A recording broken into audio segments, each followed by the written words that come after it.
സമസ്ത കേരള ജമിയത്തുലുമക്ക് ഒരു നൂറ്റാണ്ട് തികയുമ്പോൾ വളരെ ആത്മാഭിമാനത്തോടുകൂടി അതിൻ്റെ ഒന്നാമത്തെ നേട്ടമായി പറയാനുള്ളത്, കേരളത്തിൽ ഒരു മത രാഷ്ട്രീയ സാമൂഹിക സംഘടനകൾക്കും ഒരുമിച്ച് കൂട്ടാൻ കഴിയാത്ത വിധത്തിലുള്ള ഇതുപോലുള്ള ഒരു മഹാസമ്മേളനം സംഘടിപ്പിക്കാൻ മാത്രം സമസ്ത കേരള ജമിയത്തുലുമ ശക്തി പ്രാപിച്ചിരിക്കുന്നു എന്ന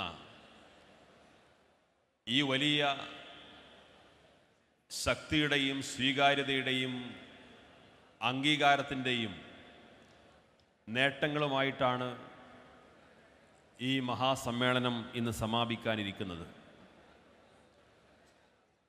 പരിശുദ്ധമായ ഇസ്ലാമിൻ്റെ യഥാർത്ഥ മാർഗരേഖയായ അഹ്ലുസുന്നത്തി വൽ ജമാഅയുടെ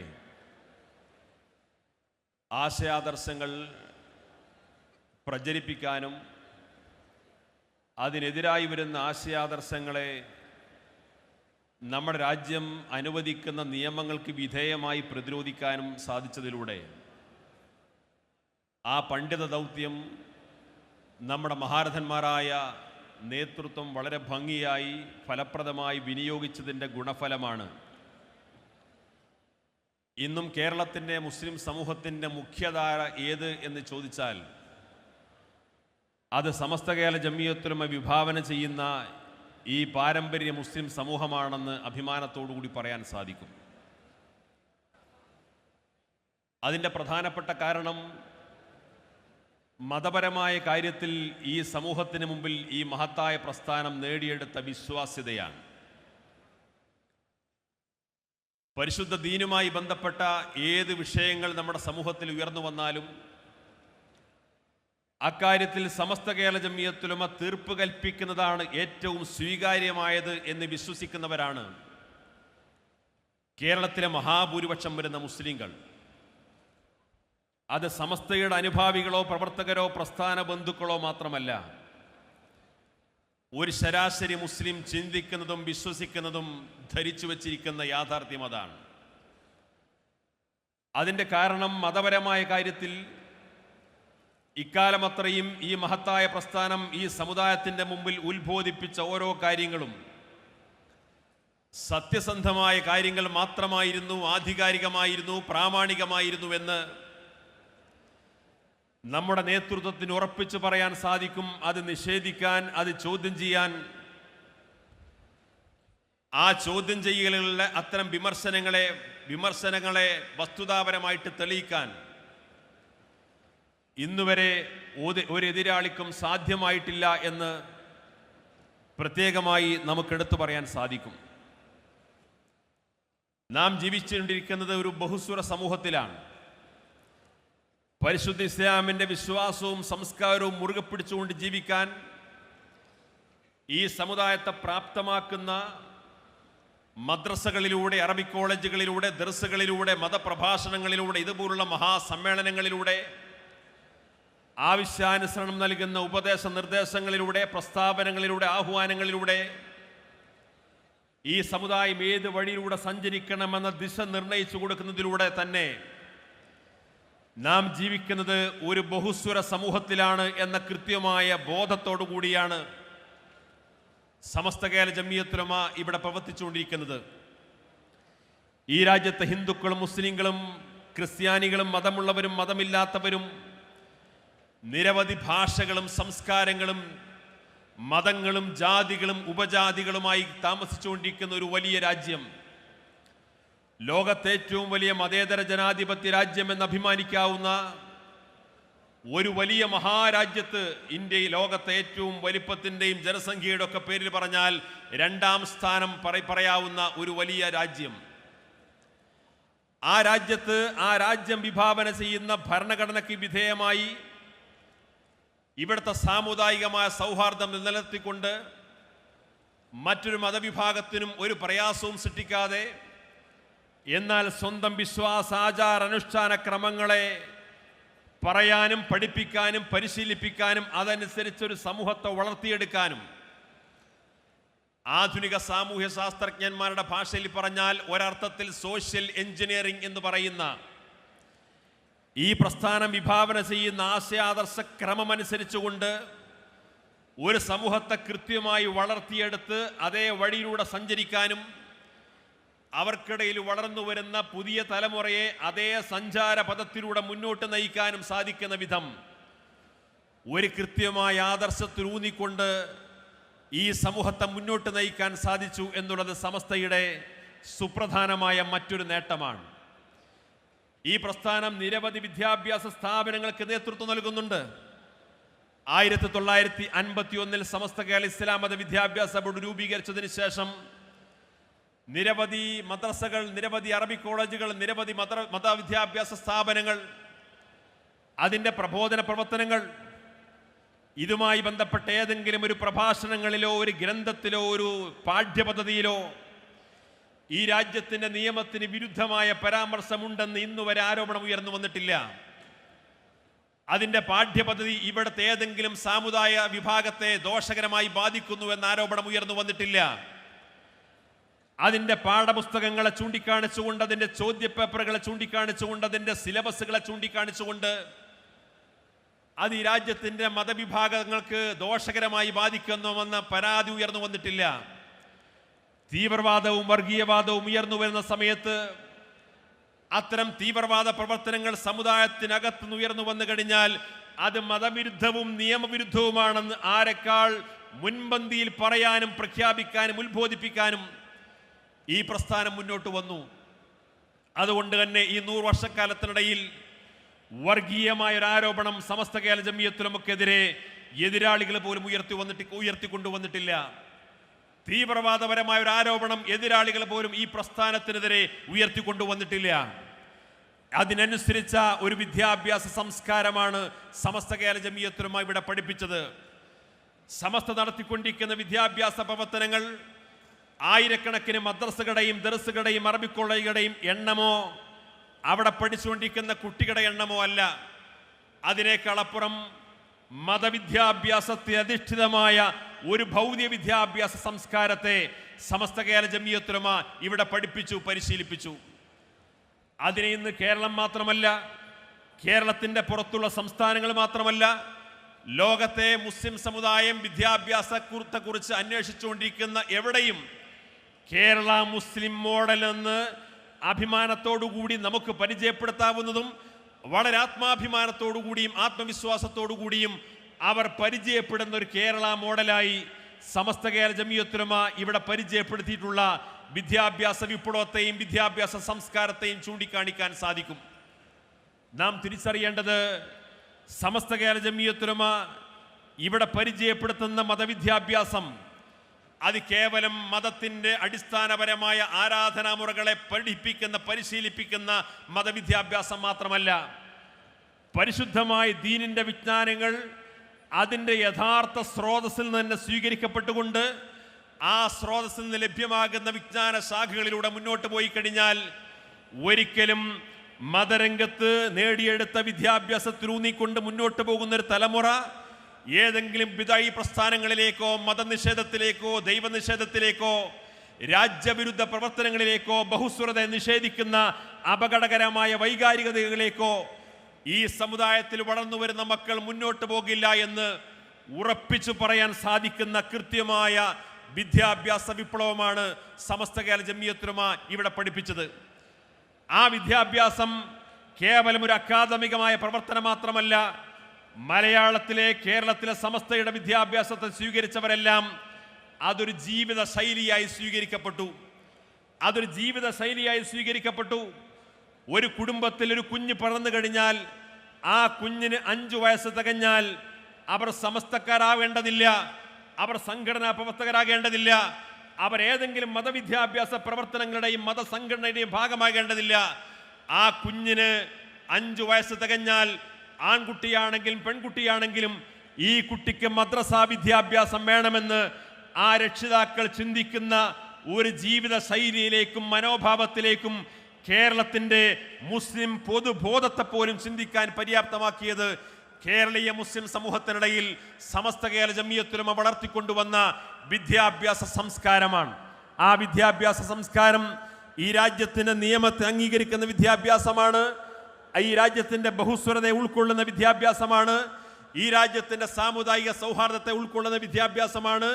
ഈ രാജ്യത്തെ മുസ്ലിം സമുദായത്തിൻ്റെയും സഹോദര സമുദായങ്ങളുടെയും സ്നേഹത്തിൻ്റെയും സൗഹൃദത്തിൻ്റെയും മതബോധത്തിൻ്റെയും മതസൗഹൃദത്തിൻ്റെയും എല്ലാം എല്ലാ നന്മകളെയും ഉൾക്കൊള്ളുന്ന ഒരു മഹത്തായ സംസ്കാരമാണ് ഇവിടെ പഠിപ്പിച്ചിട്ടുള്ളത്. ഇതിൻ്റെ മറ്റു വകഭേദങ്ങളെല്ലാം മുൻകഴിഞ്ഞ പ്രഭാഷകരെല്ലാം പറഞ്ഞതുകൊണ്ട് ഞാനതിൻ്റെ വിശദാംശങ്ങളിലേക്ക് കടക്കുന്നില്ല. ഈ ഒരു നൂറ്റാണ്ടിനിടയിൽ ഇന്ത്യയെ പോലെയുള്ള ഒരു ബഹുസ്വര സമൂഹത്തിൽ ജീവിക്കുന്ന ഒരു ന്യൂനപക്ഷ വിഭാഗം എന്ന രീതിയിൽ സമസ്ത കേരള ജംഇയ്യത്തുൽ ചില അവകാശ പോരാട്ടങ്ങൾ നടത്തുകയും ആ അവകാശ പോരാട്ടങ്ങളിലൂടെ വിശ്വാസപരമായും സാംസ്കാരികമായും ഈ സമുദായം ചില നേട്ടങ്ങൾ കൈവരിച്ചിട്ടുണ്ട്. അതിൻ്റെ ഏതാനും ചില ഉദാഹരണങ്ങൾ മാത്രം ഞാൻ ഈ കുറഞ്ഞ സമയത്തിനകം സൂചിപ്പിക്കാം. 1969 ഇന്ത്യയിലെ വഖഫ് സ്ഥാപനങ്ങളുമായി ബന്ധപ്പെട്ടുകൊണ്ട് പുതിയൊരു നിയമം വന്നു. ആ നിയമത്തിൽ പരാമർശിക്കപ്പെട്ട പ്രധാനപ്പെട്ട ഒരു ഉത്തരവ്, ആ ഉത്തരവിൽ പറഞ്ഞ കാര്യം വഖഫ് സ്ഥാപനങ്ങൾക്ക് ലഭ്യമാകുന്ന വരുമാനത്തിൻ്റെ 6% ഇവിടുത്തെ സർക്കാർ സംവിധാനത്തിലേക്ക് അടക്കണം. ആ വരുമാനത്തിൻ്റെ സ്രോതസ് നമ്മുടെ പള്ളികളിൽ വെച്ചുകൊണ്ട് അല്ലെങ്കിൽ പള്ളിയിലെ ഖാദി ഖതീബുമാർ ഇമാമുമാർ നിക്കാഹ് ചെയ്തു കൊടുക്കുന്ന സമയത്ത് ആ നിക്കാഹിന് പ്രതിഫലമായിട്ട് അല്ലെങ്കിൽ ഹദിയായിട്ട് നൽകപ്പെടുന്ന നിക്കാഹിൻ്റെ പണമെന്ന് പറയും. ആ സംഖ്യ ഒരു വർഷം എത്ര തുക ലഭ്യമാകുന്ന ഒരു പള്ളിയിലെ ഇമാമിന് ആ സംഖ്യയുടെ 6%, വർഷത്തിലെ 6% ഇവിടുത്തെ സർക്കാരിലേക്ക് അടക്കണമെന്ന് നിയമം വന്നു. പള്ളിയുടെ വരുമാനത്തിനു വേണ്ടിയിട്ട്, വഖഫ് സ്ഥാപന വരുമാനത്തിനു വേണ്ടിയിട്ട് പല മുസ്ലിം വീടുകളിലെയും സഹോദരന്മാർ അവരുടെ പറമ്പിൽ 10, 30, 40 തെങ്ങുകളുണ്ടെങ്കിൽ അതിൽ ചിലപ്പോൾ 1, 2 തെങ്ങ് പള്ളിക്ക് വേണ്ടി വഖഫ് ചെയ്യും. അങ്ങനെ വഖഫിലൂടെ വരുമാനത്തിലൂടെ ലഭ്യമാകുന്ന തേങ്ങകളിൽ ആ തെങ്ങിൻ്റെ വരുമാനത്തിൽ ഒരു വർഷം എത്ര ലഭ്യമാകുന്നുവോ ആ മൊത്തം വരുമാനത്തിൻ്റെ മൂല്യം കണക്കാക്കി അതിൻ്റെ 6% സർക്കാരിലേക്ക് അടക്കണം തുടങ്ങി. ഒരു വഖഫ് സ്ഥാപനത്തിലേക്ക് ലഭ്യമാകുന്ന ചെറുതും വലുതുമായ മുഴുവൻ വരുമാനത്തിൻ്റെയും വാർഷിക വരുമാനത്തിൻ്റെ 6% സർക്കാരിലേക്ക് അടക്കണം എന്ന ഒരു നിയമം കൊണ്ടുവന്നു. ആ നിയമം ആ വർഷത്തിലേത് മാത്രമല്ല, 1969 ഇറങ്ങിയ ഉത്തരവിൽ പറഞ്ഞത് 10 വർഷത്തെ മുൻകാല പ്രാബല്യത്തോടെ, അഥവാ 1959 മുതൽ കഴിഞ്ഞ 10 വർഷക്കാലം ഈ രീതിയിൽ ലഭ്യമായ വരുമാനത്തിൻ്റെ എല്ലാം അതിൻ്റെ വിഹിതം കണക്കാക്കി 6% സർക്കാരിലേക്ക് അടക്കണമെന്നൊരു ഉത്തരവ് വന്നു. ആ ഉത്തരവ് വന്ന സമയത്ത് സമസ്ത കേരള ഇസ്ലാം മത വിദ്യാഭ്യാസ ബോർഡ് കോഴിക്കോട് ടൗൺ ഹാളിൽ കേരളത്തിലെ വഖഫ് സ്ഥാപന ഭാരവാഹികളുടെ ഒരു യോഗം വിളിച്ചു ചേർത്തു. ആ യോഗത്തിൽ പങ്കെടുത്ത വഖഫ് സ്ഥാപന ഭാരവാഹികളോട് സമസ്തയുടെ നേതാക്കൾ പറഞ്ഞു, ഇങ്ങനെ അപകടകരമായ ഒരു നിയമം വന്നിട്ടുണ്ട്. ഈ നിയമത്തെ മറികടക്കാൻ വഖഫ് സ്ഥാപനങ്ങളെ അതിന് നേരായ ദിശയിലൂടെ മുന്നോട്ട് കൊണ്ടുപോകാൻ നിയമവിധേയമായ ചില നീക്കങ്ങൾ നടത്താൻ ഉദ്ദേശിക്കുന്നു. നിങ്ങൾ അതിനോട് സഹകരിക്കുമെങ്കിൽ സമസ്ത അതിന് മുൻകൈയെടുക്കാമെന്ന് പറഞ്ഞു. അവിടെ ഒരുമിച്ച് കൂടിയിട്ടുള്ള വഖഫ് സ്ഥാപന ഭാരവാഹികളെല്ലാം പറഞ്ഞു, ഇതുമായി ബന്ധപ്പെട്ട എല്ലാ നീക്കങ്ങൾക്കും ഞങ്ങൾ പിന്തുണക്കുന്നു എന്ന് പിന്തുണ അവിടെ ആഹ്വാനം ചെയ്തു, പിന്തുണ അർപ്പിച്ചു. അങ്ങനെ 1969 സമസ്ത കേരള വഖഫ് സംരക്ഷണ സമിതി എന്ന പേരിൽ ഒരു സമിതി രൂപീകരിച്ചു. ആ സമസ്ത കേരള വഖഫ് സംരക്ഷണ സമിതിയുടെ നേതൃത്വത്തിൽ ഇന്ന് ജീവിച്ചിരിക്കുന്ന സമസ്ത കേരള ഇസ്ലാം മത വിദ്യാഭ്യാസ ബോർഡിന്റെ എക്സിക്യൂട്ടീവ് മെമ്പറും നമ്മുടെ തലമുതിർന്ന ഉമറാക്കളിൽ പ്രമുഖനായ മുക്കമ്പി മോയ്മോൻ ഹാജി ആ സമിതിയിൽ അംഗമായിരുന്നു. ഏതാനും മാസങ്ങൾക്ക് മുമ്പ് നമ്മുടെ വിട പറഞ്ഞ TK പരീക്കുട്ടി ഹാജി ആ സമിതിയിൽ അംഗമായിരുന്നു. മാന്നാർ അബ്ദുൽ ഖാദർ ഹാജിയെ പോലെയുള്ള സമസ്തയുടെ ഉമറാക്കൾ പ്രമുഖരായ പലരെയും പങ്കെടുപ്പിച്ചുകൊണ്ട് സമസ്ത കേരള വഖഫ് സംരക്ഷണ സമിതി എന്ന ആ സമിതി ഉണ്ടാക്കി. ആ സമിതി ഉണ്ടാക്കിയതിനു ശേഷം മഹാനായ ശംസുൽ ഉലമാ K അബൂബക്കർ മുസ്ലിയാർ അന്നത്തെ കേന്ദ്രമന്ത്രിയായിരുന്ന ഫക്രുദ്ദീൻ അലി അഹമ്മദിനെ കണ്ടുകൊണ്ട് നിവേദനം നൽകി. മഹാനായ ജിഫ്രി തങ്ങൾ വന്നതിന് ശേഷമല്ല മന്ത്രിമാർക്ക് നിവേദനം നൽകാൻ തുടങ്ങിയത് എന്നതുകൂടി ഈ ചരിത്രത്തിന്റെ പാഠമാണ്. 1969 മഹാനായ ശംസുൽ ഉലമാ കേന്ദ്രമന്ത്രി ഫക്രുദ്ദീൻ അലി അഹമ്മദിന് ഈ വഖഫ് സംബന്ധമായ ഉത്തരവിലെ ഈ അപകടകരമായ നിർദ്ദേശങ്ങൾ പിൻവലിക്കണമെന്ന് ആവശ്യപ്പെട്ടുകൊണ്ട് നിവേദനം നൽകി. ഈ സംരക്ഷണ സമിതിയോട് പറഞ്ഞു, നിങ്ങൾ കേരള ഗവർണറെ പോയി കാണണം, നിവേദനം നൽകണം, പ്രധാനമന്ത്രി ഇന്ദിരാഗാന്ധി കോഴിക്കോട് വന്നപ്പോൾ അവരെയും കണ്ടുകൊണ്ട് നിവേദനം നൽകി. നിരന്തരമായ നിയമവിധേയമായിട്ടുള്ള പോരാട്ടങ്ങളിലൂടെ അതുമായി ബന്ധപ്പെട്ട ആളുകളെ കണ്ട് നിവേദനം നടത്തി സമ്മർദ്ദം ചെലുത്തി 1970 ആയപ്പോഴേക്ക് ഇതേപോലുള്ള നിസ്സാരമായ വരുമാനങ്ങളുടെ പേര് പറഞ്ഞുകൊണ്ട് വിഹിതം പിടിക്കുന്ന ആ തീരുമാനങ്ങളെ പുനഃപരിശോധിച്ചുകൊണ്ട് വീണ്ടും ഉത്തരവ് പുനഃപരിശോധിച്ചുകൊണ്ട് ഉത്തരവിറങ്ങിക്കൊണ്ട് ഈ രീതിയിലുള്ള ഇന്ന് നമ്മൾ കണ്ടുകൊണ്ടിരിക്കുന്ന വഖഫ് സ്ഥാപനങ്ങളിലെ സ്ഥായിയായ വരുമാനങ്ങൾക്ക് മാത്രം 7% വിഹിതമടച്ചാൽ മതി എന്ന ഒരു തീരുമാനത്തിലേക്ക് അന്നത്തെ ആ നീക്കത്തിലൂടെ സാധിച്ചു എന്ന് പറഞ്ഞാൽ ഇന്ന് നടന്നുകൊണ്ടിരിക്കുന്ന ഈ സംഭാവനക്ക് വിഹിതമടക്കേണ്ടതില്ലാത്ത വിധം, വരിസംഖ്യയ്ക്ക് വിഹിതമടക്കേണ്ട വിധമില്ലാത്ത വിധം, അതേപോലെ വഖഫ് സ്ഥാപനങ്ങൾക്ക് ലഭ്യമായിക്കൊണ്ടിരിക്കുന്ന സ്ഥായിയായ വരുമാനങ്ങൾക്ക് മാത്രം വിഹിതമടച്ചാൽ മതി എന്ന തരത്തിലേക്ക് ഈ വിഹിതമടപ്പിന്റെ രീതിയെ പുനർനിർണയിക്കുന്നതിലേക്ക് സമസ്ത കേരള ജംഇയ്യത്തുൽ ഉലമയുടെ അതിൻ്റെ നേതൃത്വത്തിൽ രൂപീകരിച്ച ഈ വഖഫ് സംരക്ഷണ സമിതിയുടെ പ്രവർത്തനങ്ങളെ കൊണ്ട് സാധിച്ചു എന്ന് സാന്ദർഭികമായിട്ട് നമുക്ക് മനസ്സിലാക്കാൻ സാധിക്കും. ഏതാനും വർഷങ്ങൾക്ക് മുമ്പാണ് നമ്മുടെ നാട്ടിലെ യതീംഖാനകളിൽ പഠിച്ചുകൊണ്ടിരിക്കുന്ന വിദ്യാർത്ഥികൾ, അത് കേരളത്തിലെ വിദ്യാർത്ഥികൾ മാത്രമല്ല, ഉത്തരേന്ത്യൻ സംസ്ഥാനങ്ങളിൽ നിന്ന് ധാരാളം വിദ്യാർത്ഥികൾ ഇവിടെ യതീംഖാനകളിൽ പഠിക്കാറുണ്ട്. ആ പട്ടിണി പാവങ്ങളായ, കയറിക്കിടക്കാൻ കിടപ്പാടമില്ലാത്ത, അവർ കൊടുക്കാൻ വസ്ത്രമില്ലാത്ത, വളരെ ദാരിദ്ര്യമായ അവസ്ഥയിൽ കഴിഞ്ഞുകൂടിക്കൊണ്ടിരിക്കുന്ന ചേരി പ്രദേശങ്ങളിൽ താമസിച്ചുകൊണ്ടിരിക്കുന്ന കൊച്ചു കുഞ്ഞുങ്ങളെ, അനാഥ മക്കളെ നമ്മുടെ നാട്ടിലെ 100 കണക്കിന് യതീംഖാന ഭാരവാഹികൾ അവിടെ നിന്ന് കൊണ്ടുവന്നിട്ട് ഇവിടെ നല്ല വസ്ത്രമുടിപ്പിച്ച്, നല്ല ഭക്ഷണം കൊടുത്ത്, നല്ല വിദ്യാഭ്യാസം നൽകി, നല്ല മിടുക്കരായ കുട്ടികളെ വളർത്തിക്കൊണ്ടുവരുന്നൊരു പ്രവണത ഏതാനും വർഷങ്ങളായിട്ട് നമ്മുടെ നാട്ടിൽ നടന്നുകൊണ്ടിരിക്കുകയാണ്. അതിൻ്റെ ഭാഗമായി ഏതാനും വിദ്യാർത്ഥികളെ അത്തരം സ്ഥാപനങ്ങളിലേക്ക് പ്രവേശനം കൊടുക്കുന്നതിന് വേണ്ടി കൊണ്ടുവന്ന വഴിയിൽ അവർ ഷൊർണൂർ റെയിൽവേ സ്റ്റേഷൻ ഇറങ്ങിയ സമയത്ത് ആ കുട്ടികളെ ചൂണ്ടിക്കാണിച്ചുകൊണ്ട് ഇത് കുട്ടിക്കടത്താണ് എന്ന് പറഞ്ഞുകൊണ്ട് വലിയ വിവാദങ്ങൾ ഉണ്ടാക്കി. മാധ്യമങ്ങൾ, പോലീസ് ഉദ്യോഗസ്ഥന്മാർ വിവാദമുണ്ടാക്കി. ഇവിടെയുള്ള പല യതീംഖാനകളെയും ചൂണ്ടിക്കാണിച്ച് അവിടെയെല്ലാം റെയ്ഡ് നടത്തി. യതീംഖാന ഭാരവാഹികളെ പലരും അറസ്റ്റ് ചെയ്തു, പ്രോസിക്യൂട്ട് ചെയ്തു. അങ്ങനെ വലിയ രീതിയിലുള്ള ഭീകരമായൊരു അന്തരീക്ഷമുണ്ടായി.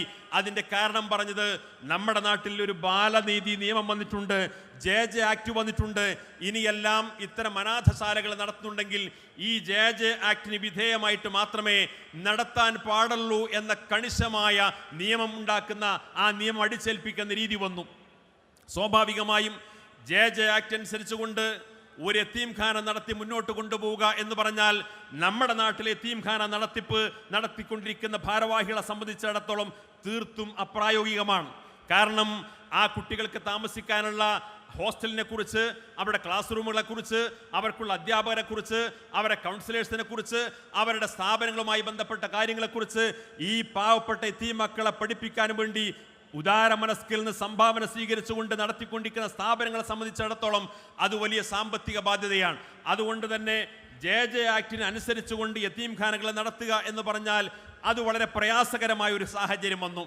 മാത്രമല്ല, അങ്ങനെ ആ നിയമം ലംഘിച്ചുകൊണ്ട് യതീംഖാന നടത്തിക്കഴിഞ്ഞാൽ അങ്ങനെ അനധികൃതമായി താമസിക്കപ്പെടുന്ന ഒരു കുട്ടിക്ക് 50,000 രൂപ വരെ പിഴ ഈടാക്കാവുന്ന ഗുരുതരമായ കുറ്റകൃത്യമായിട്ട് അതിനെ വിശേഷിപ്പിക്കപ്പെടുന്ന സാഹചര്യമുണ്ടായി. ഈ ഒരു ഘട്ടം വന്നപ്പോൾ സമസ്ത കേരള ജംഇയ്യത്തുൽ ഉലമ കേരളത്തിലെ യതീംഖാന ഭാരവാഹിയുടെ യോഗം വിളിച്ചു. യതീംഖാന ഭാരവാഹിയുടെ യോഗം വിളിച്ചതിന് ശേഷം പറഞ്ഞു, ഇതാ നമ്മുടെ യതീംഖാനകൾ എന്ന് പറഞ്ഞാൽ ആയിരക്കണക്കിന് പാവപ്പെട്ട കുഞ്ഞുങ്ങൾക്ക് വിദ്യാഭ്യാസം നൽകി, അവർക്കൊക്കെ ജീവിതം നൽകി, അവരുടെ കുടുംബത്തിൽ ഒരു നല്ല അന്തരീക്ഷം ഉണ്ടാക്കിയിട്ടുള്ള ഒരു മഹാസംവിധാനമാണ്. അതിനെ ഇതാ ഒരു നിയമം കൊണ്ട് അതിനെ കുച്ചുവിലുങ്കടാകാനും യതീംഖാന പ്രസ്ഥാനത്തെ തകർക്കാനുമുള്ള ശ്രമം നടന്നുകൊണ്ടിരിക്കുന്നുണ്ട്. അതുകൊണ്ട് ഈ JJ ആക്ട് ഇന്ത്യൻ പാർലമെന്റ് പാസ്സാക്കിയിട്ടുള്ള ആ നിയമത്തെ മറികടക്കാൻ വേണ്ടി സമസ്ത കേരള ജംഇയ്യത്തുൽ ഉലമ സുപ്രീം കോടതിയിൽ പോകാൻ വേണ്ടി ഉദ്ദേശിക്കുന്നുണ്ട്. നിങ്ങൾ യതീംഖാന ഭാരവാഹികൾ സഹകരിക്കുകയാണെങ്കിൽ നമുക്ക് വലിയൊരു നിയമ പോരാട്ടത്തിന് ഒരുങ്ങാമെന്ന് സമസ്ത പറഞ്ഞു. ആ പ്രഖ്യാപനം വന്നപ്പോൾ പലരും പറഞ്ഞു, സമസ്ത കേരള ജംഇയ്യത്തുൽ ഉലമ നടത്തിക്കൊണ്ടിരിക്കുന്ന ആ നിയമ പോരാട്ടത്തിന് ഞങ്ങൾ പിന്തുണ അർപ്പിക്കുന്നു, ഞങ്ങൾ ആ കേസിൽ കക്ഷി ചേരാൻ വേണ്ടി രംഗത്ത് വരുന്നു എന്ന് അവരവരുടെ തീരുമാനം പറഞ്ഞു. പല യതീംഖാന ഭാരവാഹികളും പല പൗരപ്രമുഖരും പതിറ്റാണ്ടുകളായി യതീംഖാനകൾക്കൊക്കെ നേതൃത്വം കൊടുക്കുന്ന പല ആളുകളും പറഞ്ഞു, ഈ മുസ്ലിയാക്കന്മാർക്ക് വിവരമില്ല. ഇന്ത്യൻ പാർലമെന്റ് പാസ്സാക്കിയിട്ടുള്ള ഒരു നിയമത്തെ അംഗീകരിച്ച് മുന്നോട്ട് കൊണ്ടുപോവുക, അല്ലെങ്കിൽ യതീംഖാന അടച്ചുപൂട്ടുക എന്നല്ലാതെ ഇന്ത്യൻ പാർലമെന്റ് പാസാക്കിയ നിയമത്തെ ചോദ്യം ചെയ്യാൻ വേണ്ടി സുപ്രീം കോടതിയിൽ പോവുക എന്ന് പറയുന്ന ഈ മുസ്ലിയാക്കന്മാരുടെ വിഡ്ഢിത്തത്തിന് കൂട്ടുനിൽക്കാൻ ഞങ്ങളെ കൊണ്ടാവില്ല എന്ന് പറഞ്ഞ് കേരളത്തിലെ പല യതീംഖാന ഭാരവാഹികളും അതിൽ നിന്ന് പിന്മാറി. 135 യതീംഖാനകൾ സമസ്തയോട് പറഞ്ഞു, ഞങ്ങൾ സമസ്ത നടത്തിക്കൊണ്ടിരിക്കുന്ന നിയമ പോരാട്ടത്തിന്റെ കൂടെയുണ്ട്, ഞങ്ങൾ അതിൻ്റെയൊക്കെ ആവശ്യമായിട്ടുള്ള എല്ലാ പിന്തുണയും സഹായവും നൽകാമെന്ന് വാഗ്ദത്തം ചെയ്തു.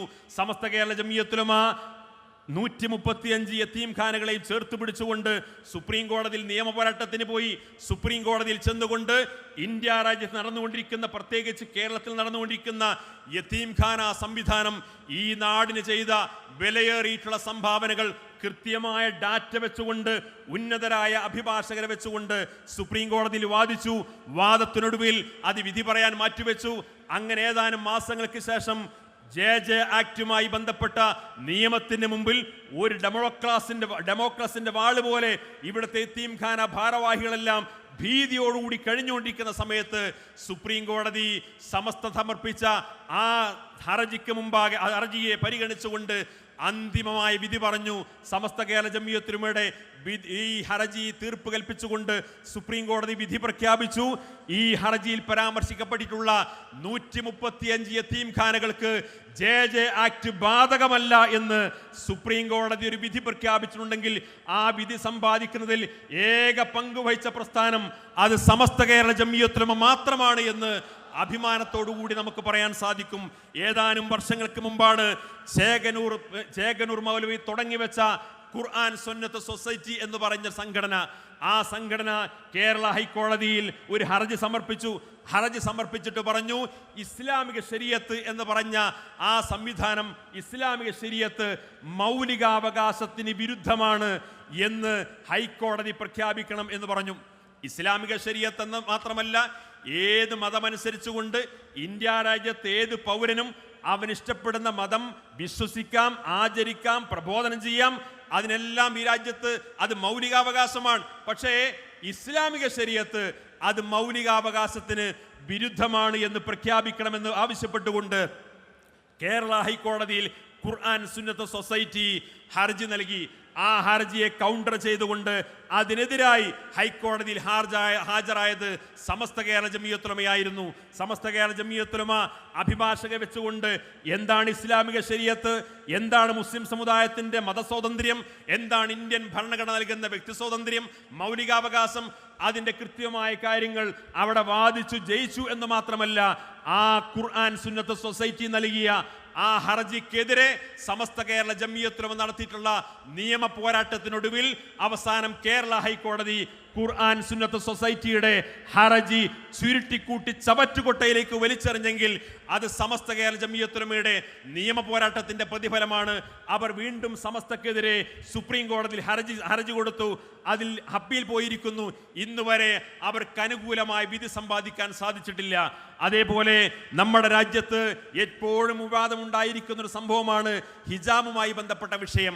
മുസ്ലിം പെൺകുട്ടികൾ ഏതെങ്കിലും പരീക്ഷയ്ക്ക് പോകുന്ന സമയത്ത്, ഏതെങ്കിലും കോളേജുകളിൽ അഡ്മിഷൻ ചെല്ലുന്ന സമയത്ത് അവർ ഹിജാബ് ധരിക്കാൻ പാടില്ല, അവർ തലമറക്കാൻ പാടില്ല. ഇത് പറഞ്ഞുകൊണ്ട് ഇടയ്ക്കിടെ വിവാദമുണ്ടാകാറുണ്ട്. അത് രാജ്യത്തിൻ്റെ ഒരു പൗരന്റെ മതസ്വാതന്ത്ര്യമാണ് എന്ന് നമ്മുടെ ഭാഗത്തുനിന്ന് അവകാശവാദം ഉന്നയിക്കാറുണ്ട്. എന്നാൽ അത്തരം കാര്യങ്ങളൊക്കെ തീരുമാനിക്കേണ്ടത് അതത് വിദ്യാഭ്യാസ സ്ഥാപനങ്ങളുടെ മാനേജ്മെന്റ് ആണ് എന്ന് വ്യാഖ്യാനിക്കാറുണ്ട്.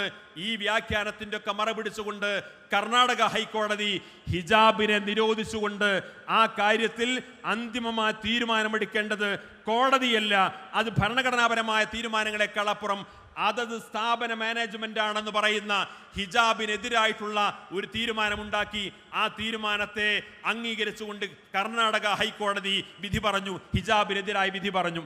ഇങ്ങനെ വിധി പറഞ്ഞപ്പോൾ കർണാടക ഹൈക്കോടതിയുടെ വിധിയാണെങ്കിൽ പോലും ഇന്നല്ലെങ്കിൽ നാളെ നമ്മുടെ സംസ്ഥാനത്തുടനീളം ആ വിധിയുടെ ചുവട് പിടിച്ചുകൊണ്ട് പലപ്പോഴും പല വിദ്യാഭ്യാസ സ്ഥാപനങ്ങളെ അവിടുത്തെ ആ സ്ഥാപന അധികൃതർക്ക് അതിൻ്റെ അനുമതിയും അധികാരവും നൽകിയിട്ട് അവർ വെച്ച് നീട്ടുന്ന താല്പര്യങ്ങൾക്കനുസരിച്ചുകൊണ്ട് മുസ്ലിം പെൺകുട്ടികളുടെ മതപരമായ അവകാശം നിഷേധിക്കപ്പെടുന്ന നിയമപരമായ പരിരക്ഷ അതിന് ലഭ്യമാകുമെന്ന ആശങ്കയുടെ മുൻനിന്നുകൊണ്ട് കർണാടകയുടെ വിധിയാണെങ്കിൽ പോലും ആ വിധിയെ ചോദ്യം ചെയ്തുകൊണ്ട് സമസ്ത കേരള ജംഇയ്യത്തുൽ ഉലമ സുപ്രീം കോടതിയിൽ ഹർജി സമർപ്പിച്ചു. ആ ഹർജി തീർപ്പ് പറഞ്ഞുകൊണ്ട് 4 ജഡ്ജിമാരാണ് വിധി പറഞ്ഞത്. അതിൽ 2 ജഡ്ജിമാർ നേരത്തെ പറഞ്ഞ കർണാടക ഹൈക്കോടതിയുടെ വിധിയെ ശരിവെച്ചു. എന്നാൽ 2 ജഡ്ജിമാർ സമസ്ത കേരള ജംഇയ്യത്തുൽ ഉലമയുടെ വാദമാണ് ശരി എന്ന് പറയുന്ന രീതിയിൽ വിധി പറഞ്ഞു. ഭാഗികമായി സമസ്തക്ക് അനുകൂലമായി വിധി സമ്പാദിക്കാൻ സാധിച്ചു എന്ന് മാത്രമല്ല, ഇനി ഒരിക്കലും ഒരു കീഴ്ക്കോടതിക്കും ഇതൊരു സ്ഥാപനത്തിന്റെ പരമാധികാരമാണ്, അതിൽ തീരുമാനമെടുക്കേണ്ടതെന്ന് അന്തിമമായി തീരുമാനമെടുക്കാൻ കഴിയാത്ത രീതിയിലുള്ള നിയമപരിരക്ഷ ലഭ്യമാക്കാൻ സമസ്ത കേരള ജംഇയ്യത്തുൽ ഉലമയുടെ ഇതുമായി ബന്ധപ്പെട്ട കൃത്യമായ ഈ നിയമ പോരാട്ടത്തിലൂടെ നമുക്ക് നേടിയെടുക്കാൻ സാധിച്ചു. വഖഫുമായി ബന്ധപ്പെട്ട വിഷയത്തിൽ എപ്പോഴും നമ്മുടെ നാട്ടിൽ അതുമായി ബന്ധപ്പെട്ട സമരങ്ങളും പ്രക്ഷോഭങ്ങളും നിയമപോരാട്ടങ്ങളൊക്കെ നടന്നുകൊണ്ടിരിക്കുകയാണ്. അതിനിടയിലാണ് നമ്മുടെ രാജ്യത്തെ വഖഫ് സ്ഥാപനങ്ങളെ മൊത്തം തട്ടിയെടുക്കാൻ വേണ്ടി വലിയ ഗൂഢമായ പദ്ധതികൾ ആവിഷ്കരിച്ചുകൊണ്ട് ഒരു വഖഫ് ഭേദഗതി ബില്ല് ഇന്ത്യൻ പാർലമെന്റിൽ അവതരിപ്പിച്ചു. ആ വഖഫ് ഭേദഗതി ബില്ല് ഇന്ത്യൻ പാർലമെന്റിൽ അവതരിപ്പിച്ചപ്പോൾ അതിനെതിരെ പ്രതിപക്ഷ കക്ഷികളൊക്കെ വലിയ ബഹളമുണ്ടാക്കി, വലിയ സമരം ചെയ്തു. അതിനെതിരെ ശക്തമായ നീക്കങ്ങൾ ഉണ്ടാക്കി. ആ നീക്കങ്ങളൊക്കെ ഉണ്ടായ സമയത്ത് ആ പാർലമെന്റിന്റെ ബഹളത്തെയും പ്രതിഷേധത്തെയും ഉൾക്കൊണ്ടുകൊണ്ട് കേന്ദ്ര സർക്കാർ ഒരു ജോയിന്റ് പാർലമെന്ററി കമ്മിറ്റി ഉണ്ടാക്കി. ആ JPCക്ക് മുമ്പാകെ പരാതിയുള്ള ആളുകൾക്കൊക്കെ പരാതി സമർപ്പിക്കാം എന്ന് പറഞ്ഞുകൊണ്ട് പരാതി സമർപ്പിക്കാൻ വേണ്ടി ആവശ്യപ്പെട്ടു. ആ പരാതി സമർപ്പിക്കാൻ അതിന് പ്രത്യേകമായ ഓൺലൈൻ പോർട്ടൽ ഉണ്ടാക്കി. അങ്ങനെ രാജ്യത്തുടനീളം നിരവധി മതസംഘടനകൾ, സാമൂഹ്യ സംഘടനകൾ, സന്നദ്ധ സംഘടനകൾ, വ്യക്തികളും പ്രസ്ഥാനങ്ങളൊക്കെ അവിടെ ഭേദഗതികൾ അവിടെ സമർപ്പിച്ചു. അവസാനം ഇതുപോലെ പരാതികൾ ഉന്നയിച്ചിട്ടുള്ള സംഘടനകൾക്ക് വേണ്ടി അവരുടെ അഭിപ്രായങ്ങൾ നേരിട്ട് അവതരിപ്പിക്കാൻ വേണ്ടി ബാംഗ്ലൂരിൽ വെച്ചുകൊണ്ട് ഒരു പ്രത്യേകമായ ഹിയറിംഗ് സംഘടിപ്പിച്ചു.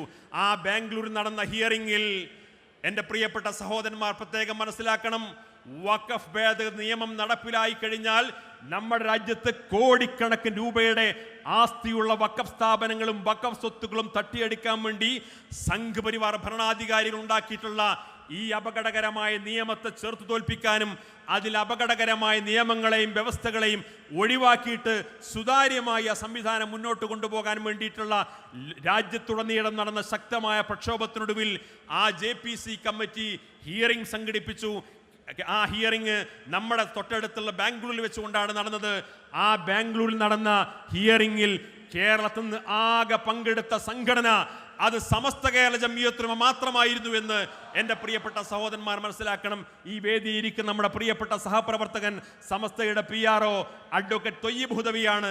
ബഹുമാന്യനായിട്ടുള്ള സമസ്തയുടെ പ്രസിഡന്റിന്റെയും ജനറൽ സെക്രട്ടറിയുടെയും നിർദ്ദേശപ്രകാരം സമസ്തയുടെ ആവശ്യം ആ ഹിയറിംഗിന്റെ ആ സമിതിക്ക് മുമ്പാകെ അവിടെ അവതരിപ്പിച്ചത്. അങ്ങനെ ആ ഹിയറിംഗിന് ശേഷം ജോയിന്റ് പാർലമെന്ററി കമ്മിറ്റി നാമമാത്രമായ ചില ഭേദഗതികൾ മാത്രം അവതരിപ്പിച്ചുകൊണ്ട് ആ പാർലമെന്റിൽ ആ വഖഫ് ഭേദഗതി നിയമമാക്കി അത് പാസാക്കിയ സമയത്ത് ആ നിയമം പുറത്തു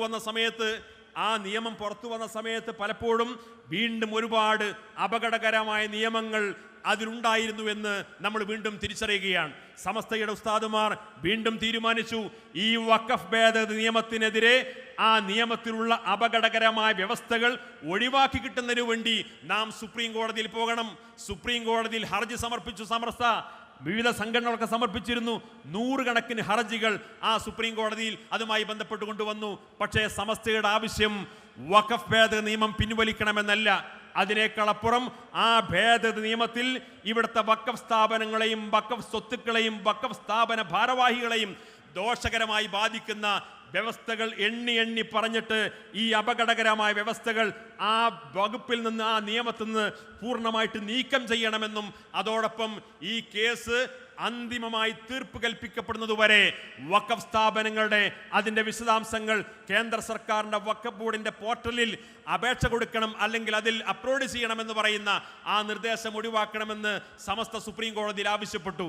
അവസാനം മുഴുവൻ ആവശ്യങ്ങളും അംഗീകരിച്ചിട്ടില്ലെങ്കിൽ പോലും വഖഫ് ഭേദഗതി നിയമം നിലനിർത്തിക്കൊണ്ട് തന്നെ അപകടകരമായിട്ടുള്ള ഏതാനും വ്യവസ്ഥകൾ സമസ്ത നടത്തിയിട്ടുള്ള ഈ നിയമ പോരാട്ടത്തിലൂടെ ഒഴിവാക്കാൻ സാധിച്ചു എന്നുള്ളത് ഇതുമായി ബന്ധപ്പെട്ട് നിയമ പോരാട്ടത്തിലൂടെ സമസ്ത നേടിയെടുത്തിട്ടുള്ള സുപ്രധാനമായ മറ്റൊരു നേട്ടമാണ്. നമ്മുടെ രാജ്യത്ത് ഇന്ത്യയുടെ പാർലമെന്റിൽ മുത്തലാഖ് നിരോധിച്ചുകൊണ്ട് ഒരു നിയമം പാസാക്കി.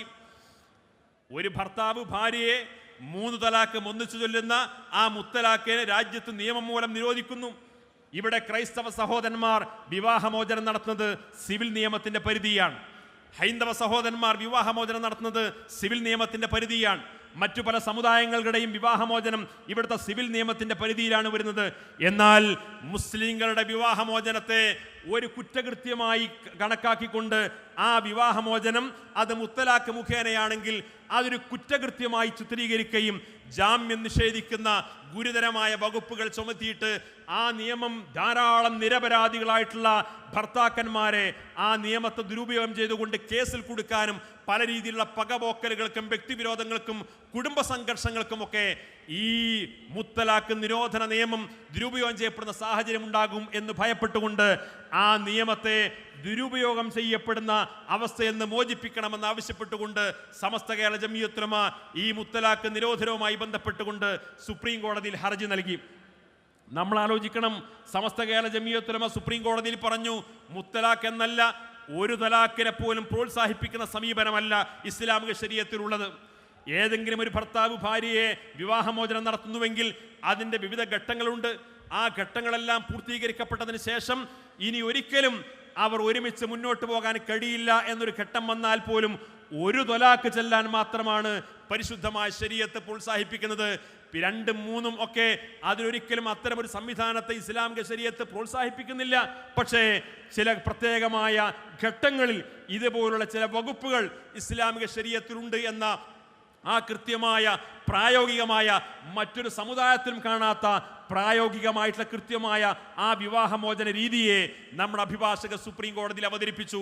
ആ വിധി ആ ഹർജിയുടെ തീർപ്പ് കൽപ്പിച്ചുകൊണ്ട് അതിൻ്റെ എല്ലാ ദുരുപയോഗ സാധ്യതകളെയും പഴുതുകൾ അടച്ചുകൊണ്ടുള്ള ചില നിർദ്ദേശങ്ങൾ ഇതുമായി ബന്ധപ്പെട്ട വിധി തീർപ്പ് കൽപ്പിച്ചുകൊണ്ട് സുപ്രീം കോടതി നൽകിയിട്ടുണ്ടെങ്കിൽ അത് സമസ്ത കേരള ജംഇയ്യത്തുൽ ഉലമയുടെ സുപ്രധാനമായിട്ടുള്ള ഈ നിയമ പോരാട്ടത്തിൻ്റെ ഒരു വലിയ നേട്ടമായിട്ട് നമുക്ക് കണ്ടെത്താൻ സാധിക്കും. 1947 ഓഗസ്റ്റ് 15 ഈ രാജ്യത്ത് ഏതെല്ലാം സമുദായങ്ങളുടെ ആരാധനാലയങ്ങൾ അതേതെല്ലാം സമുദായങ്ങളുടെ കൈവശമാണുള്ളതെങ്കിൽ അതത് സമുദായങ്ങളുടെ കൈവശമായിട്ട് തന്നെ അത് നിലനിർത്തി മുന്നോട്ട് കൊണ്ടുപോകണം. ബാബറി മസ്ജിദ് ഒഴികെയുള്ള ഈ രാജ്യത്തെ മുഴുവൻ ആരാധനാലയങ്ങൾക്കും അത് ബാധകമാണ് എന്ന 1991 ഒരു ആരാധനാലയ സംരക്ഷണ നിയമം നമ്മുടെ രാജ്യത്തുണ്ട്. ആരാധനാലയ സംരക്ഷണ നിയമം പറയുന്നത് ഈ രാജ്യത്ത് ഏത് സമുദായങ്ങളുടെ ആരാധനാലയമാണെങ്കിലും 1947 ഓഗസ്റ്റ് 15 ആ ആരാധനാലയം ആരുടെ കൈവശമാണുള്ളത്, ആ ആരാധനാലയത്തിനെതിരെ മറ്റൊരു വിഭാഗത്തിന് അവകാശവാദം ഉന്നയിക്കാൻ പാടില്ല. അപ്പോൾ സ്വാഭാവികമായും ഇവിടുത്തെ സംഘപരിവാർ ശക്തികൾ വീണ്ടും വീണ്ടും പുതിയ ബാബരി മസ്ജിദുകൾ ആവർത്തിക്കാൻ വേണ്ടിയിട്ട് മധുരയിലും മറ്റുമൊക്കെ കൊണ്ടു നടക്കുന്ന ഇതേപോലുള്ള പുതിയ പുതിയ രാഷ്ട്രീയമായ താല്പര്യങ്ങൾക്ക് വേണ്ടി വർഗീയമായ ധ്രുവീകരണം ഉണ്ടാക്കാൻ വേണ്ടി നടത്തിക്കൊണ്ടിരിക്കുന്ന ഈ അജണ്ടകളെ പൂർണ്ണമായി നിരാകരിക്കുന്ന ആ അജണ്ടകൾ ഒരിക്കലും നടപ്പാക്കാൻ കഴിയാത്ത ഒരു നിയമമാണ് ആരാധനാലയ സംരക്ഷണ നിയമം. ഈ ആരാധനാലയ സംരക്ഷണ നിയമത്തെ റദ്ദാക്കണമെന്നാവശ്യപ്പെട്ടുകൊണ്ട് ഇന്ത്യയിലെ ചില സംഘപരിവാർ നേതാക്കൾ സുപ്രീം കോടതിയെ സമീപിച്ചു. ആരാധനാലയ നിയമം ആ ആരാധനാലയ സംരക്ഷണ നിയമം റദ്ദാക്കണം. അങ്ങനെ ഇവിടുത്തെ സുപ്രീം കോടതിയിൽ ഇവിടുത്തെ BJPയുടെ നേതാക്കന്മാർ സുപ്രീം കോടതിയെ സമീപിച്ചുകൊണ്ട് ഈ നിയമം റദ്ദാക്കണമെന്ന് ഹർജി കൊടുത്തു എന്ന വാർത്ത വന്നപ്പോഴേക്ക് മഹാന്മാരായ സമസ്തയുടെ ആലിമീങ്ങൾ യോഗം ചേർന്നുകൊണ്ട് പറഞ്ഞു, ഈ ആരാധനാലയ സംരക്ഷണ നിയമമാണ് ഇന്ത്യയിൽ നിന്ന് നിലനിൽക്കുന്ന നമ്മുടെ പള്ളികളുടെയും എല്ലാ സമുദായങ്ങളുടെയും ആരാധനാലയങ്ങളുടെ സംരക്ഷണത്തിൻ്റെ ഏറ്റവും വലിയ കവചം. അതുകൊണ്ട് ആരാധനാലയ സംരക്ഷണ നിയമം റദ്ദാക്കപ്പെടുന്ന സാഹചര്യം ഉണ്ടാകാൻ പാടില്ല. ഉടനെ ആ ആരാധനാലയ സംരക്ഷണ നിയമം റദ്ദാക്കണമെന്ന ആവശ്യത്തിനെതിരെ അതിനെ ചോദ്യം ചെയ്തുകൊണ്ട് സമസ്ത കേരള ജംഇയ്യത്തുൽ ഉലമ സുപ്രീം കോടതിയിൽ ഹർജി നൽകി. സമസ്ത കേരള ജംഇയ്യത്തുൽ ഉലമ പറഞ്ഞു, ഈ ആരാധനാലയ നിയമം റദ്ദാക്കപ്പെടാൻ പാടില്ല. ഈ രാജ്യത്തെ നിരവധി ന്യൂനപക്ഷ വിഭാഗങ്ങൾ, ആ ന്യൂനപക്ഷ വിഭാഗങ്ങളെ അരക്ഷിതാവസ്ഥയിലേക്ക് നയിക്കാൻ, വർഗീയ കലാപമുണ്ടാക്കാൻ, മതപരമായ ചേരിതിരിവുണ്ടാക്കാൻ, രാഷ്ട്രീയമായ സംഘർഷമുണ്ടാക്കാൻ, അധികാരത്തിലേക്ക് വർഗീയതയെ ഉപയോഗപ്പെടുത്താൻ വേണ്ടിയിട്ടാണ് ഇക്കാലം അത്രയും ഇതുപോലുള്ള സംവിധാനങ്ങൾ ഉപയോഗപ്പെടുത്തിയത്. അതിനെല്ലാം പരിഹാരമാകുന്ന ഒരു നിയമമാണ് ആരാധനാലയ സംരക്ഷണ നിയമം. അതുകൊണ്ട് ആ നിയമം റദ്ദാക്കപ്പെടുന്ന സാഹചര്യം ഉണ്ടായിക്കൂടാ എന്ന് പറഞ്ഞ് കൃത്യമായ വാദങ്ങൾ നിരത്തി സമസ്ത സുപ്രീം കോടതിയിൽ ശക്തമായ നിയമ പോരാട്ടം നടത്തി. അതിനുശേഷം ആ നിയമ പോരാട്ടത്തിനൊടുവിൽ സുപ്രീം കോടതി വിധി പറഞ്ഞു. ആ സുപ്രീം കോടതി പറഞ്ഞ വിധിയിൽ പറഞ്ഞ പ്രധാനപ്പെട്ട 3 കാര്യങ്ങൾ: പുരാതനമായ ആരാധനാലയങ്ങൾക്ക് വേണ്ടിയിട്ടുള്ള ഈ അവകാശ തർക്കങ്ങളുമായി ബന്ധപ്പെട്ടുകൊണ്ട് ഇത്തരം അവകാശങ്ങളുമായിട്ട് ആര് വന്നാലും ഒരു സർക്കാരും ഒരു കോടതികളും ഇതിനനുകൂലമായ ആരാധനാലയ സംരക്ഷണത്തിന് വിരുദ്ധമായ ഒരു ഉത്തരവും പുറപ്പെടുവിപ്പിക്കാൻ പാടില്ല എന്ന് സുപ്രീം കോടതി ഉത്തരവിട്ടു. നിലവിൽ സർവേ നടത്തിക്കൊണ്ടിരിക്കുന്നുണ്ടെങ്കിൽ ആരാധനാലയ സംരക്ഷണ നിയമത്തിന് വിരുദ്ധമായി ഏതെങ്കിലും ആരാധനാലയങ്ങൾക്ക് മേൽ അവകാശവാദം ഉന്നയിക്കപ്പെട്ടതിൻ്റെ അടിസ്ഥാനത്തിൽ ഏതെങ്കിലും സ്ഥാപനങ്ങളുമായി ബന്ധപ്പെട്ടുകൊണ്ട് ആരാധനാലയങ്ങളുമായി ബന്ധപ്പെട്ടുകൊണ്ട് സർവേ നടക്കുന്നുണ്ടെങ്കിൽ ആ സർവേകൾ ഉടനെ നിർത്തിവെക്കണമെന്ന് സുപ്രീം കോടതി നിർദ്ദേശം കൊടുത്തു. അതിന് പുറമെ ആരാധനാലയങ്ങളുടെ സ്വഭാവങ്ങൾ മാറ്റിത്തിരുത്തണമെന്നാവശ്യപ്പെട്ടുകൊണ്ട് അത് മറ്റൊരു വിഭാഗത്തിൻ്റെതാണെന്ന് അവകാശപ്പെട്ടുകൊണ്ട് ഇനി ആരെങ്കിലും ഹർജിയുമായി വന്നാൽ ഇന്ത്യയിലെ ഒരു കീഴ്ക്കോടതിയും ആ ഹർജി സ്വീകരിക്കാൻ പാടില്ല എന്ന് സുപ്രീം കോടതി ചരിത്രപ്രധാനമായ വിധിയിലൂടെ പറഞ്ഞു. ഈ 3 വിധിയും ആരാധനാലയ സംരക്ഷണ നിയമമായിട്ട് സമ്പാദിക്കുന്നതിൽ പങ്കുവഹിച്ച പ്രസ്ഥാനമാണ് സമസ്ത കേരള ജംഇയ്യത്തുൽ ഉലമ. നമ്മുടെ രാജ്യത്ത് ഇന്ന് വ്യാപകമായി നടന്നുകൊണ്ടിരിക്കുന്ന വലിയ പ്രതിസന്ധിയാണ് ആൾക്കൂട്ട കൊലപാതകങ്ങൾ. ആൾക്കൂട്ട കൊലപാതകങ്ങളിലേക്ക് ഒരു സമൂഹത്തെ എത്തിക്കുന്നത് രാജ്യവ്യാപകമായി നടക്കുന്ന വിദ്വേഷ പ്രസംഗങ്ങളാണ്. ഇസ്ലാമോഫോബിയ എന്ന് പറയുന്ന അപകടകരമായ ആശയങ്ങൾ ഉയർത്തിപ്പിടിച്ചുകൊണ്ട് പരമത നിന്ന ഈ രാജ്യത്തെ മുസ്ലിങ്ങൾ അപകടകാരികളാണ്, അവർ ഭീകരവാദികളാണ്, അവർ പൗരത്വം നിഷേധിക്കപ്പെടേണ്ടവരാണ്, അവർ ഈ രാജ്യത്ത് പുറത്തു പോകേണ്ടവരാണ്, അവർ 2ാം കിട പൗരന്മാരാണ് തുടങ്ങി ഈ സമുദായത്തിനെതിരെ നിരന്തരമായി വിദ്വേഷ പ്രസംഗങ്ങളും പ്രചരണങ്ങളും മാധ്യമങ്ങൾ ഉപയോഗിച്ചുകൊണ്ടും മറ്റും നടന്നുകൊണ്ടിരിക്കുന്നു. ഈ സാഹചര്യത്തിൽ ഇതുമായി ബന്ധപ്പെട്ട ആൾക്കൂട്ട കൊലപാതകവുമായി ബന്ധപ്പെട്ടുകൊണ്ട് ഒരു സുപ്രധാനമായ വിധിന്യായം സുപ്രീം കോടതി പറഞ്ഞപ്പോൾ ആ വിധിന്യായത്തിൽ പറഞ്ഞു, ഈ ആൾക്കൂട്ട കൊലപാതകങ്ങളെയും വിദ്വേഷ പ്രഭാഷണങ്ങളെയും വിദ്വേഷ പ്രചാരണങ്ങളെയും അത് സാമൂഹ്യ മാധ്യമങ്ങളിലാണെങ്കിലും അച്ചടി മാധ്യമങ്ങളിലാണെങ്കിലും മറ്റു പൊതുനിരത്തിലാണെങ്കിലും ഇതുപോലുള്ള സംഭവങ്ങൾ ആവർത്തിക്കാതിരിക്കാൻ വേണ്ടി സുപ്രീം കോടതി എല്ലാ സംസ്ഥാന ഗവൺമെന്റുകൾക്കും ഒരു മാർഗരേഖ അവതരിപ്പിച്ചു. ആ മാർഗരേഖയിൽ പറഞ്ഞു, രാജ്യത്തെ മുഴുവൻ ജില്ലകളിലും ജില്ലാ പോലീസ് സൂപ്രണ്ടിന്റെ തസ്തികയിൽപ്പെടുന്ന ആ കാറ്റഗറിയിൽപ്പെടുന്ന ഒരു ജില്ലാ പോലീസ് സൂപ്രണ്ടിനെ ഓരോ ജില്ലയിലും നിയമിക്കണം, ഒരു നോഡൽ ഓഫീസറായിട്ട് നിയമിക്കണം. അദ്ദേഹത്തിന്റെ ഉത്തരവാദിത്വം എന്താണ്? ആ ജില്ലയിൽ ആൾക്കൂട്ട കൊലപാതകങ്ങൾ നടന്നാൽ, ആ ജില്ലയിൽ വിദ്വേഷ പ്രസംഗം നടന്നാൽ, ആ ജില്ലയിൽ വിദ്വേഷ പ്രചരണങ്ങൾ നടന്നാൽ, ആ ജില്ലയിൽ സമുദായങ്ങളെ തമ്മിലടിപ്പിക്കപ്പെടുന്ന ഈ രീതിയിലുള്ള പ്രചാരണങ്ങൾ നടന്നു കഴിഞ്ഞാൽ, അത്തരം പ്രചാരണങ്ങളും പ്രവർത്തനങ്ങളും നടക്കുന്ന സമയത്ത് അവിടുത്തെ ഉത്തരവാദപ്പെട്ട ജില്ലാ പോലീസ് ഓഫീസറും അതിൻ്റെ കീഴിലുള്ള പോലീസ് ഉദ്യോഗസ്ഥന്മാരും കൃത്യമായി നടപടിയെടുത്ത് നിയമത്തിന് മുമ്പിൽ കൊണ്ടുപോകുന്നുണ്ടോ എന്ന് കൃത്യമായി ഉറപ്പുവരുത്തുന്നുണ്ടോ എന്ന് പരിശോധിക്കാൻ, ഇല്ലെങ്കിൽ അത് റിപ്പോർട്ട് ചെയ്യാൻ ഓരോ ജില്ലയിലും നോഡൽ ഓഫീസർമാരെ നിയമിക്കണമെന്ന് ഈ വിധി പ്രഖ്യാപിച്ചുകൊണ്ട് സുപ്രീം കോടതി പറഞ്ഞു. ദൗർഭാഗ്യവശാൽ കേന്ദ്ര സർക്കാർ എല്ലാ ജില്ലകളിലേക്കും ഒരു സർക്കുലർ അയച്ചു. ആ സർക്കുലറിന്റെ കോപ്പി കേരളത്തിൽ വന്നപ്പോൾ കേരളത്തിലെ DGP എല്ലാ ജില്ലാ പോലീസ് സൂപ്രണ്ടുമാർക്കുമായി അയച്ചു. അല്ലാതെ സുപ്രീം കോടതിയുടെ കൃത്യമായ മാർഗരേഖ നടപ്പാക്കാൻ ഇവിടെ ആരും തയ്യാറായില്ല. ഇതാരും തയ്യാറാകാതെ വന്നപ്പോൾ വീണ്ടും ആൾക്കൂട്ട കൊലപാതകങ്ങളും വിദ്വേഷ പ്രചരണങ്ങൾ നടന്നപ്പോൾ 2-3 ആഴ്ച മുമ്പ് സമസ്ത കേരള ജംഇയ്യത്തുൽ ഉലമ സുപ്രീം കോടതിയിൽ പോയിട്ട് പറഞ്ഞു, സുപ്രീം കോടതിയിൽ ഹർജി ഫയൽ ചെയ്തതിന് ശേഷം പറഞ്ഞു, ഈ ആൾക്കൂട്ട കൊലപാതകങ്ങളും വിദ്വേഷ പ്രചരണങ്ങളുമായി ബന്ധപ്പെട്ടുകൊണ്ട് വളരെ കൃത്യമായി സുപ്രീം കോടതി അവതരിപ്പിച്ച ഈ മാർഗരേഖ നടപ്പായിട്ടില്ല. എന്നാൽ വിദ്വേഷ പ്രചരണങ്ങൾ തുടർന്നുകൊണ്ടിരിക്കുന്നു, അതേപോലെയുള്ള പ്രവർത്തനങ്ങൾ നടന്നുകൊണ്ടിരിക്കുന്നു. അതുകൊണ്ട് വളരെ കൃത്യമായി ഈ മാർഗരേഖ ഫലപ്രദമായി നടപ്പിലാക്കാൻ സുപ്രീം കോടതി അടിയന്തരമായി ഇടപെടണമെന്ന് ആവശ്യപ്പെട്ടുകൊണ്ട് സമസ്ത കേരള ജംഇയ്യത്തുൽ ഉലമ സുപ്രീം കോടതിയിൽ ഹർജി നൽകി. ആ ഹർജി ഫയലിൽ സ്വീകരിച്ചു. ഈ ആവശ്യം ഉന്നയിച്ചുകൊണ്ട് സുപ്രീം കോടതിയിൽ പോയ ഇന്ത്യയിലെ ഏക സംഘടന അത് സമസ്ത കേരള ജംഇയ്യത്തുൽ ഉലമ മാത്രമാണ് എന്ന് എൻ്റെ പ്രിയപ്പെട്ട സഹോദരന്മാർ മനസ്സിലാക്കണം. എൻ്റെ സമയം അവസാനിച്ചു. അതുകൊണ്ട് ഒരു കാര്യം കൂടി പറഞ്ഞുകൊണ്ട് ഞാൻ അവസാനിപ്പിക്കുന്നു. ഇങ്ങനെ നിയമ പോരാട്ടങ്ങളിലൂടെ, ആദർശ പോരാട്ടങ്ങളിലൂടെ, നിയമവിധേയമായ പ്രബോധക സംരംഭങ്ങളിലൂടെ ഈ സമുദായത്തിൻ്റെ വിശ്വാസവും അവകാശവും സംസ്കാരവും വിദ്യാഭ്യാസവും എല്ലാം സംരക്ഷിക്കപ്പെടുന്നതിനാവശ്യമായ രീതിയിൽ ഈ സമുദായത്തിൻ്റെ ആരോഗ്യകരമായ ഉയർത്തെഴുന്നേൽപ്പിന് വേണ്ടിയിട്ട് പ്രവർത്തിക്കുന്ന ഉന്നതമായ പ്രവർത്തനങ്ങൾ നടത്തിയതിൻ്റെ നൂറുകണക്കിന് നേട്ടങ്ങൾ എല്ലാ മേഖലയിലും നമുക്ക് എടുത്തുദ്ധരിക്കാൻ സാധിക്കും. ആ ഒരു തലത്തിലേക്ക് വളരാനും മുന്നോട്ട് പോകാനും നമുക്ക് സാധിക്കും. ഇതേപോലെ മാധ്യമ മേഖലയിൽ സമസ്ത കേരള ജംഇയ്യത്തുൽ ഉലമ അൽബയാൻ മുതൽ സുപ്രഭാതം വരെ നീണ്ടു നിൽക്കുന്ന ദീർഘമായ പത്രപ്രസിദ്ധീകരണങ്ങളുടെ ഒരു വലിയ പരമ്പര നമ്മുടെ മുമ്പിലുണ്ട്.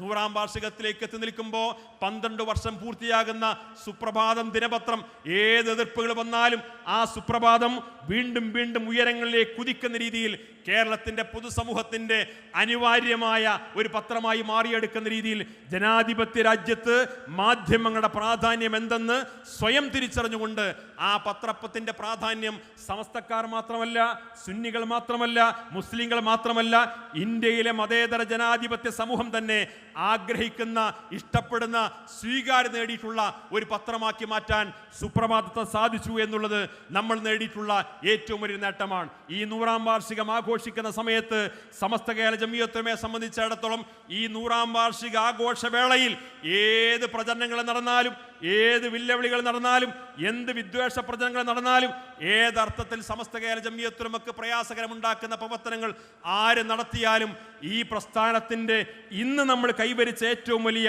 ഏറ്റവും ഒടുവിലത്തെ നേട്ടം എന്ന് പറയുന്നത് ഈ 100ാം വാർഷിക ആഘോഷവേളയിൽ നമുക്ക് നേതൃത്വം കൊടുക്കാൻ അജയ്യനായ ഒരു അമരക്കാരനായി സയ്യിദ് മുഹമ്മദ് ജിഫ്രി മുത്തുക്കോയത്തങ്ങൾ എന്ന് പറയുന്ന ഒരു പ്രസിഡന്റിനെ ഈ 100ാം വാർഷിക കാലയളവിൽ ഈ പ്രസ്ഥാനത്തിന് നേതൃത്വം നൽകാൻ ലഭ്യമായി എന്നുള്ളത് അള്ളാഹു ഈ പ്രസ്ഥാനത്തിന് നൽകിയിട്ടുള്ള ഏറ്റവും വലിയ നേട്ടമാണ്. അതുകൊണ്ട് സമസ്ത കേരള ജംഇയ്യത്തുൽ ഉലമ എന്ന് പറയുന്ന ഈ മഹത്തായ പ്രസ്ഥാനം 100 വർഷക്കാലത്തിനിടയിൽ വലിയ മുന്നേറ്റങ്ങൾ നടത്തിയിട്ട്, വലിയ നേട്ടങ്ങൾ കൊയ്തെടുത്തിട്ട് കേരളത്തിൻ്റെ മുസ്ലിം മുഖ്യധാരയിൽ മാത്രമല്ല, കേരള മോഡൽ പകർത്താൻ ആഗ്രഹിക്കുന്ന ലോകത്തെവിടെയെല്ലാം മുസ്ലിങ്ങളുണ്ടോ അവർക്കെല്ലാം ഇഷ്ടപ്പെടുന്ന, ആകർഷിക്കപ്പെടുന്ന, അവർക്കൊക്കെ ആത്മവിശ്വാസം പകരുന്ന ഒരു വലിയ പ്രസ്ഥാനമായി ഈ പ്രസ്ഥാനത്തെ വളർത്തിക്കൊണ്ടുവരാൻ നമ്മുടെ മഹാന്മാരായ നേതാക്കൾക്ക് സാധിച്ചു എന്നുള്ളതാണ് ഈ പ്രസ്ഥാനം നേടിയെടുത്തിട്ടുള്ള ഏറ്റവും പരമപ്രധാനമായ നേട്ടം. ആ നേട്ടത്തിൻ്റെ ഏറ്റവും വലിയ ആഘോഷമാണ് നമ്മൾ ഇന്ന് നടത്തിക്കൊണ്ടിരിക്കുന്നത്. ഈ ആഘോഷത്തെ അള്ളാഹു കബൂൽ ചെയ്യുമാറാകട്ടെ എന്ന് പ്രാർത്ഥിച്ചുകൊണ്ട് ഞാൻ എൻ്റെ വാക്കുകൾ അവസാനിപ്പിക്കുന്നു. ഈ സമ്മേളനത്തിന് വേണ്ടി കഠിനാധ്വാനം ചെയ്യുന്ന പ്രവർത്തകന്മാർ, ഇവിടുത്തെ കാസർഗോഡ് ജില്ലയുടെ സംഘടനാ പ്രവർത്തകന്മാർ, അതേപോലെ വിവിധ ജില്ലകളിൽ നിന്ന് വന്നിട്ടുള്ള വികായുടെ സഹപ്രവർത്തകന്മാർ, രാപ്പകൽ ഭേദമന്യേ ദിവസങ്ങളായി ഊണും ഉറക്കവും ഒഴിച്ചുകൊണ്ട് പ്രയാസപ്പെടുന്ന നമ്മുടെ സംഘടനാ പ്രവർത്തകന്മാർ, വളണ്ടിയർമാർ, ഇതിനുവേണ്ടി എല്ലാ അർത്ഥത്തിലും പ്രവർത്തിച്ചുകൊണ്ടിരിക്കുന്ന ആളുകൾ, എല്ലാവരിൽ നിന്നും അള്ളാഹു അത് കബൂൽ ചെയ്യുമാറാകട്ടെ എന്ന് പ്രാർത്ഥിച്ചുകൊണ്ട് നമ്മുടെ ഈ സമ്മേളനത്തിന് വേണ്ടി, വാർഷികാഘോഷത്തിന് വേണ്ടി നമ്മൾ ചെലവഴിക്കുന്ന ഓരോ ധന്യമായ നിമിഷങ്ങളും നമ്മൾ നിന്ന് ഏറ്റവും നല്ല സുഹൃതമായി അള്ളാഹു കബൂൽ ചെയ്യുമാറാകട്ടെ എന്ന് പ്രാർത്ഥിച്ചുകൊണ്ട് ഞാൻ എൻ്റെ വാക്കുകൾ അവസാനിപ്പിക്കുന്നു. നിങ്ങളുടെ വിലപ്പെട്ട പ്രാർത്ഥനകളിൽ ഈ വിനീതനെ കൂടി ഉൾപ്പെടുത്തണമെന്ന് വസിയത്ത് ചെയ്തുകൊണ്ട് വാഹിർ ദഅവാന അൽഹംദുലില്ലാഹി റബ്ബിൽ ആലമീൻ. അസ്സലാമു അലൈക്കും.